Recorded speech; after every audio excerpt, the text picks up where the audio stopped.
tez bo'shanishda qanday tekshiruvlardan o'tish kerak? Odatda erta bo'shalish 2 xil bo'ladi va unga yondashuv ham 2 xil.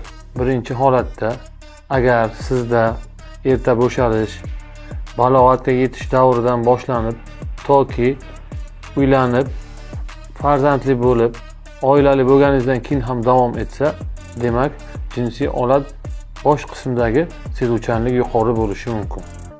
Bunda yechim faqatgina lidokainli mazlar yoki bo'lmasam denervatsiya deb nomlanuvchi mikrojarrohlik amaliyoti hisoblanadi. Agar sizda erta bo'shalish oxirgi 3-6 oy mobaynida bo'layotgan bo'lsa, bunda siz albatta organik va gormonal buzilishlarni tekshirishingiz shart. Ya'ni endokrin tizimidagi buzilishlar, prostata bezini yaralanish kasalliklari va shunga o'xshash holatlarda bo'lishi mumkin. Agar sizda ham shunday holat kuzatilayotgan bo'lsa, konsultatsiya uchun quyidagi raqamlarga murojaat qiling.